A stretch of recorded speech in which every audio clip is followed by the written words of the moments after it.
Hello everyone and welcome to another Star Wars figure review. Next up for you today we're going to be taking a look at some more figures from the Episode 4 A New Hope wave of the Legacy collection. The next figure I'm going to show you is everyone's favourite smuggler. This is of course Han Solo. This figure is based on the Death Star escape scene in A New Hope.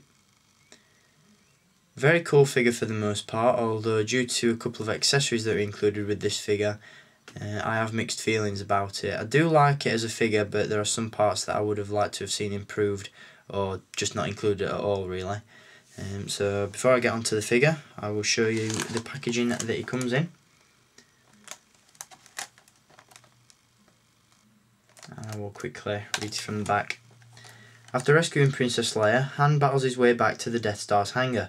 The stormtrooper disguise came in handy, but now it's his bold nature and his blaster that will free him from the Empire's clutches. So there's Han's packaging. Alright, now the figure itself, as I said, is one of the best Han Solos you can get. The body is based on the vintage OTC Han Solo, which up to now has been one of the best Episode 4 variants of Han Solo that they've released. The only difference is this time around, rather than his standard belt, he's got the stormtrooper belt, and he also has a brand new head sculpt, which is okay, but it doesn't really look like Han Solo all that much. He looks a bit too young, and the head is a little bit too large for the body, if you ask me. The articulation is pretty decent. He has a ball jointed neck, ball hinged shoulders and elbows, swivel forearms. Yeah, I'll call those forearms because it doesn't quite swivel at the wrist. He has a swivel waist, swivel hips, ball hinged knees and ball hinged ankles. So besides from the swivel torso, there's not much articulation that they could have packed into this than what they already have done.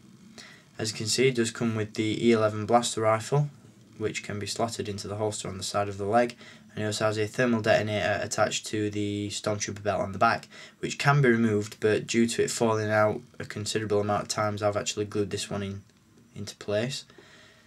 So the figure itself is very nice, I really do like it, but what really drags it down in my opinion are the accessories that are included. Now, as you will have seen from the card back that I showed you, he comes with a stormtrooper chest piece and a stormtrooper helmet, which I will show you now. If you remove the head, you can slot the stormtrooper chest piece over Han's neck and replace the head. As you can see, it doesn't look too bad at the minute. It looks a little bit silly, but nothing that we haven't come to expect from Hasbro trying to increase the play value of these figures.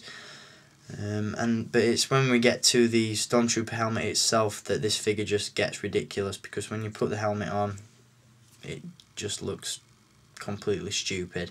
If you ask me, it looks more like a bobblehead than an action figure.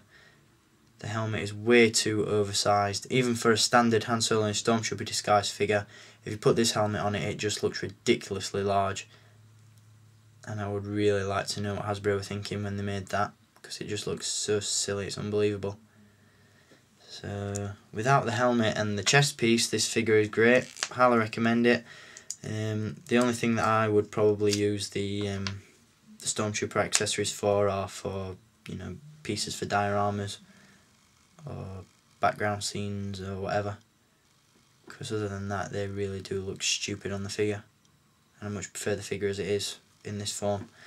So a decent figure all round. Like I said, it's just the accessories that let it down, but other than that it's a great figure and it is highly recommended for all you original trilogy collectors out there. So I hope you've enjoyed a look at Han Solo, and until my next review, keep collecting and may the Force be with you.